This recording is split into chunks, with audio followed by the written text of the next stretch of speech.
IGE teg nañ ko ci loxo président ba ñëpp gis ko daanaka mu nekk itam loo xam ne lu siiw la. waaw li ma mën a wax mooy du lu bees. c'est-à-dire que tey mbir mi boo ko xoolee rek ci réew mi de façon générale day dafa mel ni dañu nekk ci éternel recommencement c'est-à-dire loo xam ne am na fi rek amoon. Je peux dire que tey c'est un rapport ou des rapports du mu tëti de plus. Parce que def nañu tey ñetti rapport 2016 2017 2018 2019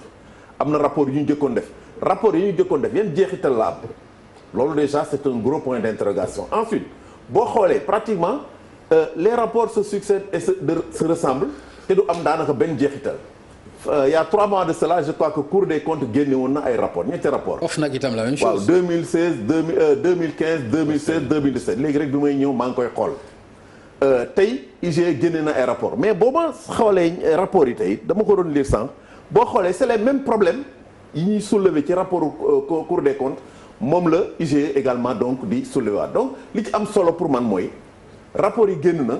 am na yoo xam ne dund nañ ci baaraat ci vraiment des fautes de gestion des détournements des malversations disons d'une malgouvernance de manière générale mais tey lan mooy suite bi pour man vraiment foofu lay loolu mooy sama problème il y a un gros point d'interrogation parce que bu fekkee ne rapport day génn mu am problème yoo xam ne daf ko soulever te mbir mi mujjewul fenn mais ñi nga xam ne ñoo defoon njombe yi mais bu déwénee dañuy defaat aussi njombe yi donc les rapports de 2020 2021 si vraiment donc la culture de l'impunité la continue vraiment on aura à peu près les mêmes situations loolu nag yaakaar naa ne dafa laaj tey responsabilité donc état président de la République en particulier parce que ba muy ñëw dafa waxoon gouvernance sobre et vertueuse mais gis nañu tey gouvernance sobre et vertueuse boobu tey amul. sobre et vicieuse nit ñi nga xam ne bon c'est vrai que am na seen benn confrère bu koy wax mais nit ñi nga xam ne tey ñoom ñooy def njombe yooyu le plus souvent ci kawam la ñu féete te dara du leen ci fekk. ensuite bon beneen question bi nga xam ne maa ngi koy posé wu pourquoi c'est-à-dire que corps bu mel ni IGE nga xam ne loi bi nga xam ne moom moo ko créé statut IGE dafa leen wax ne année bu jot dañu war a génne rapport. ñu toog tegale ay rapport ñetti at. ba ñeenti at génnewuñu c'est la même chose également pour Cour des comptes tegal nañu ñeenti bon est-ce que c'est fait à dessein est-ce que bon peut-être que par rapport au contexte bi ñu jógoon élection yeeg yooyu on n'a pas voulu peut-être bon je ne sais pas cacher des choses tout ça c'est de gros points d'interrogation ensuite l'autre point bi nga xam ne aussi man jaaxal na ma ci rapport bi boo seetee la question par exemple de la caisse d'avance bi nga xam ne moo yóbbu Khalifa Sall kaso cette question là également man gisuma ko fenn ci rapport bi foo xam ne vraiment tudd nañ ko donc yooyu pour man je crois que ça pose de façon générale les questions de gouvernance la responsabilité de l'État ak ñun citoyens aussi naka la ñu war a mën a taxawee ci question yooyu pour que loolu bañ fi mën a amati jërëjëf Alioune ci affaire rapport yi waaw rapport bi man dama koy jàngatee jàngatu journaliste parce que aussi damay jéem a analyser faits yi rapport yi du yëpp laa lire et puis rapport yi dafa gudd aussi donc bi mu génnee yàggul am na yu ma ci parcourir mais am na yeneen rapport yu ma fekke woon yoo xam ne yi ñu ci doon invoqué moo gën a ci sama gis-gis boobu moo gën a grave fuuf yi ma gis fii même su dee fii aussi y a des problèmes il y a généralement des problèmes de gouvernance il y a des problèmes de respect des procédures c'est-à-dire procédures yi ngay gis ne gars yi duñ ko respecter en général alors que toll woon nañ fi ay temps ci gouvernance su Sénégal du woon rek ay respect de procédure ah bon peut-être que ci nguuru Macky Sall aussi am na ku ñu fi jiiñ ci benn rapport ne moom tam la mu doon jëndee nanga wax nanga fee gisuma boo kuy jënd ay kuddu x 1000 francs gisuma yu demee noonu donc pour man ñi nga xam ne dañuy xeex ci wàllu transparence au Sénégal nga xam ne muy forum civil muy ñeneen ak ñeneen société civile bi am na ay avancées yu ñu defloo Sénégal mais am na li may wax encore une fois rek texte mën nga am les meilleurs textes mais lépp mi ngi ci bopp yi lépp mi ngi ci nit ñi xam nga ci nit ñi laa jàpp ne ba léegi am na ñoo xam ne ñoom voie de contournement VDN moo leen gënal autoroute y a rien à faire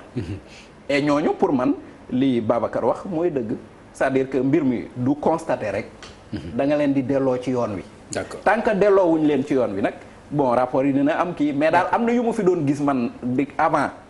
yoo xam ne bon peut-être jàpp naa ne mi ngi wàññeeku Omar Seck man de gis naa lu ma yëpp mooy lebal sa bopp maa ngi soo gis lebal sa bopp plus de 200 millions maa ngi soo gis non amoon na fi non am na fi non am na fi ñun journaliste yi gis nañ ko ak ñetti kër plus logement de fonction plus frais de fonction man bon bref pour en revenir au ak bañ a delloo ay oto ñu laaj la ko nga ne dama ko fàtte. loolu moom balaa la pour en revenir au rapport. c'est que comme ni ko Babacar waxee c'est-à-dire que IG aussi buy diglee sangu na set ba pare. c'est-à-dire maanaam bu ñu nee rapport def ko par at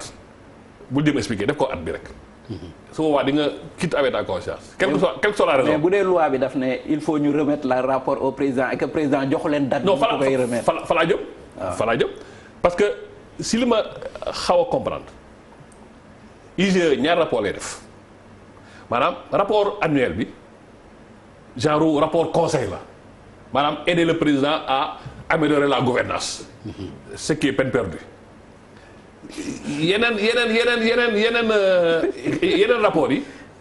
yeneen rapport yi chaque mission bu ñu def dañ koy rendre compte indépendamment des rapports parce que leen yónni nit ba la yónnee dina doxal ma boo ñëwee di ko ne di laa fekk donc ça veut dire que le président avait régulièrement les informations sur les rapports yëpp xamoon na ko parce que à chaque mission on lui rend compte moom xaarul rapport ba la de rapport annuel la formel et puis rapport boobu ak bii du benn bii rapport ku ñu yónni la loo gis nga wax ma lu bon nga joxoñ si te li ma xam mooy su boobaa bu ko président validé xam nga IGE def recommandation mais su ko président validé su boobaa day nekk directive est-ce que gis ngeen nuance bi recommandation mooy loo xam ne dama lay xelal diggal la lii mais directive validé nag mu nekk directive du lay joxoñ la voilà mu nekk instruction nekk directive donc ça veut dire que président bi xaarul rapport boobu pour xam li xew xamoon ne li xew régulièrement donc mais li koy résumé rek mooy moo tax man rapport yi bëggatum si wax de bis ma déggee ne dafa am koo xam ne dafa am conc moom rapport bu ko neex mu teg ko si léegi finalement même kii def gëstu bi lan moo koy motiver xam ne lii du mujj fenn xam nga ko finalement le travail de l'IGE le travail Cour des comptes travail OFNAC ça devient de la routine dañuy dem gëstu rendre rapport bi hop compte perte profit les plus mauvais élèves ce seront premier ministre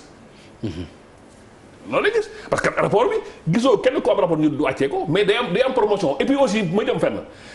moo tax ma ne il est temps que ñu bàyyi affaire bi mu nekk ñu naan affaire politique yi la moo tax su ma déggee ñu naan où est l'opposition où sont les citoyens avant président bu muy jël engagement par rapport à la nation kan la ko jël c'est pas devant les partis politiques c'est devant les Sénégalais le président dafa am benn projet bu muy vendre projet de société ni man su ma xool li lay def projet yi point nangam il faut aussi ñun citoyens yi à commencer par man ñuy am léegi démarche di interpeller du ñu xaar homme politique yi du ñu xaar parti politique yi ku nekk sa liggéey man citoyen la su ma wootee dafay rendre compte. merci Oumar. professeur lii naa mujj. ci rapport yi ban gis-gis nga ci am ban jàngat nga am ci rapport yi nga xam ne IGE génne nañ ko jox ko président de la République. waaw dinaa ci sawar tontu parce que xam nga IGE dañ ko jëmmal. moom c'est la plus haute administration. c'est la plus haute administration. mën na saytu fu ne. armée même fii kër gi ngeen nekk. mën na fi ñëw. mën na dem ci banque yi. kenn mënu ko même opposer le secret professionnel moo tax c'est un corps d'élite boo xamante ni nii dañ ko war a téye léegi nag IGE loi 2005 sax dañoo dem ba 2011 ñu indiwaat loi bu bees pour moderniser ko IGE day def rapport yu bari ay catégorie de rapport la 10 rapports publics la annuel chaque année dafa war a génn te loolu moom mooy li may njëkk a fustiger même IGE boo demee moom ci avant propos bi rek daf la koy wax ni la IGE day produire rapport public annuel destiné au président de la République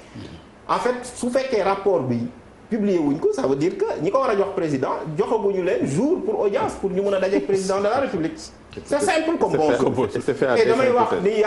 am na cas d'école parce que c'était le cas de l'OFNAC madame Nafi Ngom Keïta doon na wax ni doon na topp ci président de la République pour donc jébal ko rapport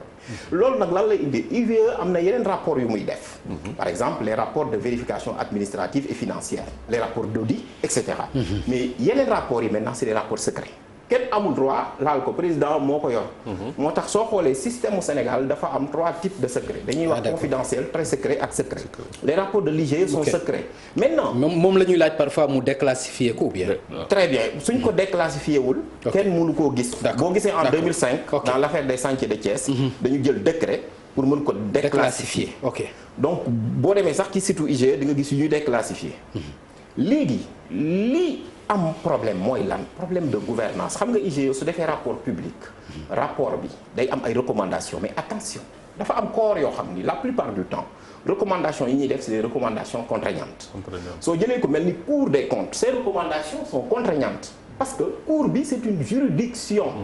contraignante mooy lu ñu war a. dañ ko war a appliquer ok boo gisee nag. li ciy tey xel man damaa jaaxle parce que président de la république soo jëlee rapport Cour des comptes bi ñu ñëwee dafa waxoon day teg commission n'est-ce pas. waaw loolu la commission. comme ça lu muy jëriñ ci Cour des comptes. non mais c'est-à-dire que loolu sax manque de respect à l'institution là. parce que Cour des comptes ci institution yi la boobu c'est dem ci article 6 bu constitution bi. léegi IGE ma dellu si waat c'est-à-dire que IGE su la waxee. boo xoolee da ngay gis ni ay enquête approfondie lay def duut baaraam ni fii xaalis bi perte nañ ko waruñu ko woon perte léegi nag système mu Sénégal dafa am nu mu demee gis nga IGE